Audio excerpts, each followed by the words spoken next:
चन्द्र र सूर्य अंकित ध्वजा जिन्दगीभर बोकौँला नेपाली भई म यो नेपालमै आफ्नो जिन्दगी गुजारौँला। Yes hello and welcome to your own channel mix टिभर्स र म हुँ रोबिन महर्जन।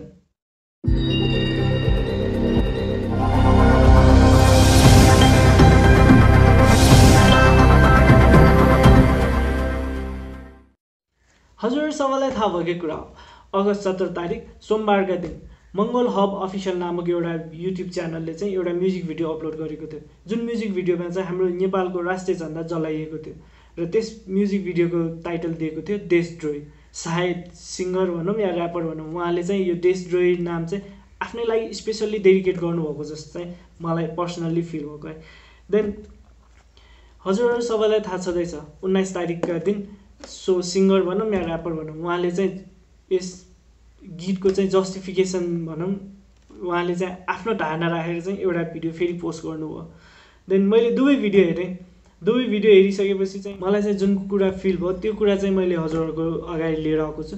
देन यस टपिकमा हाम्रो नेपालको झन्डा जलाइएको विषयमा चाहिँ धेरैजनाले धेरै भिडियो बनाइसक्नु भएको छ, लाइक उहाँको क्यारेक्टरहरू होइन, भिडियोभित्रको रहेको म्युजिक भिडियोको क्वालिटी देन इच एन्ड एभ्रिथिङको बारेमा भइसक्यो। बट द मेन थिङ होइन, उहाँहरूले जुन कुरा छुट्याउनु भएको छ त्यो कुरा चाहिँ मैले हजुरहरूलाई लिएर आएको छु र हजुरहरूलाई म देखाउन चाहन्छु होइन। फर्स्टमा चाहिँ उहाँको जस्टिफिकेसन भिडियो हेरौँ, त्यसपछि चाहिँ उहाँको गाना पनि हेरौँ र जुन कुरा मलाई चित्त बुझेन होइन, मेरो पर्सनल धारणा हो बट हजुरहरूलाई यो कुरा चाहिँ जानकारी गराउनु पर्छ चाहिँ मलाई पर्सनली फिल भयो, सो द्याट मैले यो भिडियो बनाइरहेको छु। देन भिडियो पुरा हेर्नु होला, देन त्यसपछि मात्र मलाई कमेन्ट गरिदिनु होला होइन, हजुरहरूलाई लागेको कुरा चित्त नबुझेको कुरा। र भिडियो पुरा नहेरिकन चाहिँ मलाई कमेन्ट नगर्नु होला, किनकि भिडियो पुरा नहेरेसम्म मैले हजुरहरूलाई के भन्न खोजिरहेको छु हजुरहरूले बुझ्नुहुने छैन। सो द्याट भिडियो पुरा हेर्नु, त्यसपछि मात्र केही कुरा चाहिँ मलाई कमेन्ट गर्नु होला या सजेस्ट गर्नु होला। ढिलो नगरिकन let's move to the video. मेन कुरा त्यो झन्डा जलाएको कुरा ठुलो कुरा होइन क्या,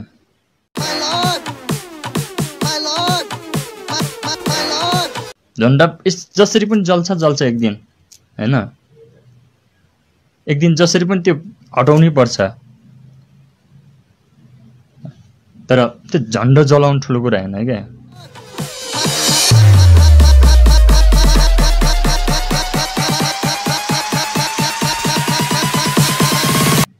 त्यो झन्डा चाहिँ के हो त खासमा, यो के त्यो चन्द्र सूर्य अंकित राष्ट्रिय झन्डा अहिले राष्ट्रिय झन्डा भन्नेहरूले त्यो झन्डाभित्र राष्ट्रियता देख्छ यो भित्रको, त्यो बुझ्नु जरुरी छ होइन। यसको कारण के त हामीले मैले विरोध गरिरहेको छ होइन, यसको कारण के त भन्ने खोज्न जरुरी छ क्या। बुद्धको चतुर सत्य सिद्धान्तलाई तपाईँले फलो गर्नुहोस् होइन, यो किन गर्यो होइन। चतुर सत्यको मतलब के, समस्या भन्नाले समस्या छ, कारण छ, त्यसको समाधानको उपाय छ होइन, त्यसपछि त्यो समस्यालाई अन्त्य गर्ने मार्ग छ भनेर भनेको छ क्या। यो कुरालाई फलो गर्नुहोस्, पहिला कारण खोज्नुहोस्, त्यसपछि उपाय खोज्नुहोस्, त्यसपछि मार्ग खोज्नुहोस् क्या तपाईँहरूले है। यो भिडियो अनुसार उहाँले झन्डा जलाउनुमा चाहिँ केही न केही कुरा छ होइन, सो द्याट हामीलाई चाहिँ भिडियोको मेन अब्जेक्टिभ बुझ्नु भन्नुभएको छ, सो द्याट हामी भिडियोतिर लागौँ। देन भिडियोमा चाहिँ के कुरा रहेछ हामी त्यो चाहिँ भेरिफाई गरौँ। बाहुन छेत्री बनेको मगन्तेहरू हो, बाहुन छेत्री बनेको देशका लुटेराहरू हुन्, त्यस कारणले अब हामीले बाहुन छेत्रीलाई लुटेरा भनेर चिन्नुपर्छ अनि यो देशबाट बाहुन क्षेत्रलाई अब बिस्तारो बिस्तारो खेद्नुपर्छ। किन भन्दाखेरि तिनीहरूले हामीलाई दया माया गर्नु कहिले पनि जानेन।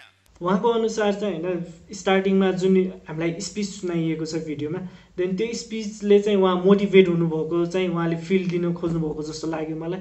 एन्ड यो चाहिँ होइन कुनै एउटा कास्टलाई लिएर चाहिँ टार्गेटेड सङ लाग्यो मलाई, रादर देन देशको लागि होइन। उहाँले चाहिँ आफ्नो मङ्गोल भन्दा पनि अरू कास्टलाई चाहिँ डोमिनेट गर्न खोज्नुभएको जस्तो चाहिँ मलाई फिल भयो है। अगाडि बढौँ होइन। एउटा देशद्रोहीले समाज, राष्ट्र, देश र सिङ्गो विश्वलाई सर्वनाश गर्छ। Mongol hub present it's me Mongol गर्ल्सली। यस उहाँको कुरा चाहिँ एकदमै राइट हो होइन। एउटा देशद्रोहीले चाहिँ पुरै राष्ट्र बिगार्छ, बट वाट द हेल झन्डा जलाउनु चाहिँ मैले यो चाहिँ बुझिनँ। देशद्रोहीले झन्डा बुझाउँछ भनेर मतलब देशद्रोहीले चाहिँ झन्डा जलाउँछ भनेर म्यासेज दिन खोज्नु भएको हो कि होइन, बट झन्डा त जलाउनु भयो भने एन्ड देशद्रोही अरू होइन उहाँ आफै हुनुभयो के एट दिस टाइम। र हाम्रो नेपालको कानुन अनुसार 2074 सालको जुन सङ्घीय अपराध ऐन छ त्यसअनुसार चाहिँ दफा 151 को 1 मा चाहिँ झन्डा जलाउने वा राष्ट्र चिन्हलाई चाहिँ हानि पुर्याउने व्यक्ति गर्ने वा गराउनेलाई चाहिँ 3 वर्ष जेल वा 30,000 सम्मको जरिवाना छ या दुवै सजाय हुन सक्छ। देन मलाई जहाँसम्म लाग्छ उहाँलाई पनि यो सजाय हुन्छ नै, 3 वर्ष या 30,000 सम्मको जरिवाना या दुवै हुन सक्छ उहाँलाई।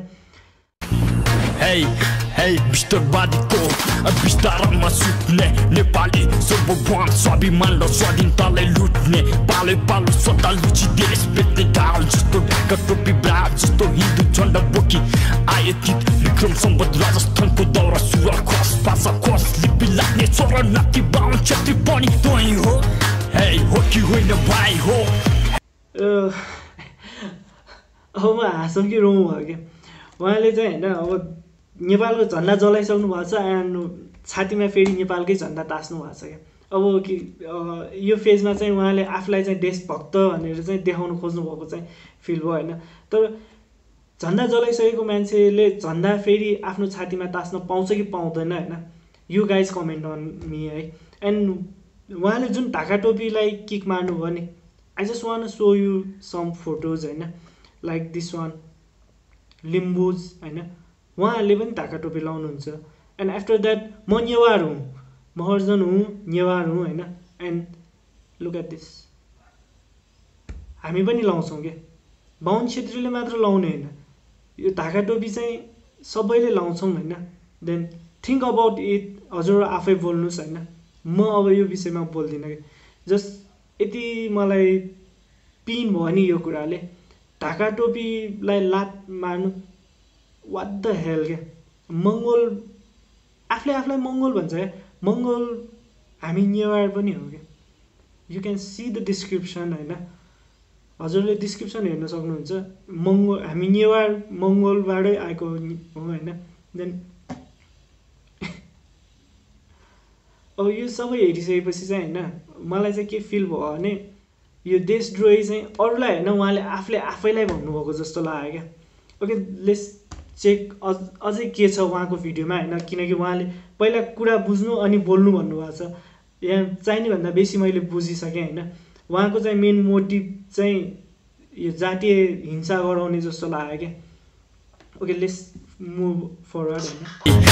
हाँसी हाँसी निवासीलाई मासी बनाएर आदिवासी जनजाति दलित शूद्र मतवाली सन् 1495 मा अलौदिन खिल्चीले खेदिएर 1556 मा अकबरले लखेटेर नेपालमा जनाइ धोती लोटा बोकी घाँस बाँस मागी शरणको मरण गरे मुबासीको उर्वर भूमि अस्तित्व अधिकार खोज्ने शरणार्थी बाहुन छेत्री पनि तै हो कि होइन भाइ हो। अब उहाँले यसपछि चाहिँ के भन्नुभयो भने यो बाहुन छेत्री भनेको चाहिँ इन्डियाबाट खेदिएर नेपाल पसेर होइन आएका शरणार्थी। देन नेपाल जब बन्यो त्यसपछि त विभिन्न ठाउँबाट आएको हो नि। इभन वी मङ्गोल्स, हाम्रो पनि हिस्ट्री हेर्ने हो भने हामी पनि माइग्रेटेड पपुलेसन हो। हामी यहाँ अगाडिदेखि छौँ र हामीलाई यहाँ आदिवासी भन्छन्।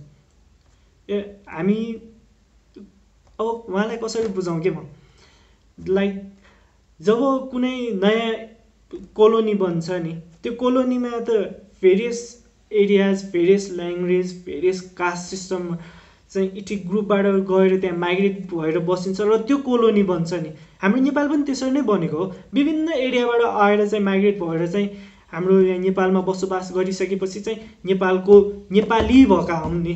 लाइक अमेरिका कसले इन्भेन्ट गर्यो त, अमेरिका पत्ता लगाउने त कोलम्बस हो नि। के अब अरू गएर त्यहाँ माइग्रेटेड पपुलेसन चाहिँ शरणार्थी हो? What the hell is this क्या। मनमा आयो भन्दैमा चाहिँ पाए त्यही बोलिदिने कि यसरी गाना बन्छ हिस्ट्री हेरेको छ, ओके फाइन, म मान्छु उहाँले हिस्ट्रीको कुरा ल्याउनु भयो, देन हिस्ट्रीमा पनि के छ त्यो त बुझ्नुपर्छ नि। गाना बनाउनु पायो भन्दैमा मन परी गाना बनाइदिने, देशद्रोही यहाँ अरू कोही होइन, उहाँ आफै देशद्रोही हो होइन। किनकि मलाई यो कुरा चाहिँ गलत लाग्यो। म नेवार हुँ, म मङ्गोलले पनि हुँ होइन, but I can't accept this के।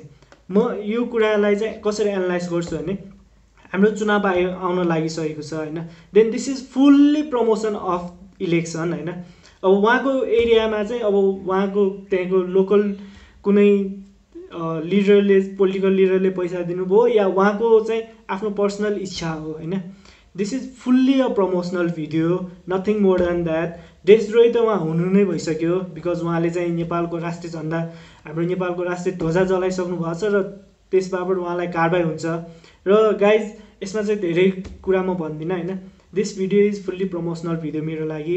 उहाँले चाहिँ चुनावको प्रचार प्रसार गर्नुभएको हो, अरू कास्टको चाहिँ आएर चाहिँ मङ्गोलको जहाँ बाहुल्यता छ त्यहाँ चाहिँ अरूले नजितोस् भनेर चाहिँ उहाँले यो गर्नुभएको जस्तो मलाई पर्सनल फिलिङ हो है। देन म चाहिँ यस विषयमा अब धेरै बोल्दिनँ, किनकि उहाँले चाहिँ सबैलाई चाहिँ होइन अब जातीय हिंसा, जातीय दङ्गा फसाद गराउने चाहिँ कोसिस गर्नुभएको चाहिँ मैले देखेँ होइन। Okay guys, I just one in this topic होइन। अब जति धेरै कुरा गरेँ त्यति रिस मार्छ, सो द्याट म यो विषयमा धेरै कुरा गर्दिनँ। हाम्रो नेपाल सरकारको कानुनले जे सजाय हुन्छ उहाँलाई सजाय हुने नै छ र चाँडै सजाय होस् भन्ने आश गर्दछु। र यस्ता देशद्रोहीहरू चाहिँ फेरि चाहिँ जन्म नलिउन् हाम्रो धरतीमा। र हजुरहरू म्युजिक लभर हुनुहुन्छ भने हजुरहरूको लागि चाहिँ मैले एउटा नयाँ एप लिएर आएको छु, नेवामे.com। हजुरहरूले चाहिँ त्यो एप डाउनलोड गरेर चाहिँ आफ्नो मोबाइलमा 24 घन्टा नेवारी गाना सुन्न सक्नुहुनेछ। र एपको चाहिँ लिङ्क मैले डिस्क्रिप्सनमा हालिदिएको छु, हजुरहरूले त्यहाँबाट लिन सक्नुहुनेछ। And I just one in this video now, मैले धेरै बोलिसकेँ। सो द्याट हजुरहरूलाई यो भिडियो मन परेमा लाइक गरिदिनु होला, र मन नपरेमा किन चित्त के कुरामा चित्त बुझेन मलाई कमेन्ट गरिदिनु होला। र हजुरहरूलाई केही कुरा सोध्नु मन छ भने चाहिँ मलाई इन्स्टाग्राममा फलो गर्नु होला। डिस्क्रिप्सनमा चाहिँ मैले सबै लिङ्कहरू राखिदिएको छु, त्यहाँबाट you can just get my Instagram account. म हजुरहरूको क्वेसनको रिप्लाई एनी टाइम गर्नेछु, जतिखेर सोध्न सक्नुहुन्छ I will just reply it. र हजुरहरू नयाँ हुनुहुन्छ भने यस च्यानललाई सब्सक्राइब गर्न नबिर्सिनु होला, र सब्सक्राइब गरिसकेपछि बेल आइकन दबाएर अल नोटिफिकेसन अन गर्नु होला, ताकि कुनै पनि अपडेट राख्दाखेरि चाहिँ युट्युबले चाहिँ हजुरहरूलाई नोटिफिकेसनको मार्फतबाट नोटिफाई गर्नेछ। र यो जुन गाना छ, यो गानाले चाहिँ हजुरहरूलाई के सिकाउनु खोज्दैछ म चाहिँ भिडियोको लास्टमा हालिदिँदैछु, सो द्याट म अर्को भिडियो चाँडै नै लिएर आउनेछु। अर्को भिडियो नआउन्जेल हजुरहरू घरमै बस्नु होला, अहिले लकडाउनको सेकेन्ड फेज चलिरहेको छ, सो द्याट घरमै बस्नुहोस्, stay safe, stay healthy and जय नेपाल। झूठ बोलो, बार बार झूठ बोलो, जो भी बोल सकते हैं सब झूठ बोलो, जहाँ भी बोल सकते हैं झूठ बोलो, जितनी बार बोल सकते हैं झूठ बोलो, झूठ बोलो, झूठ बोलो, झूठ बोलो, झूठ बोलो, झूठ बोलो।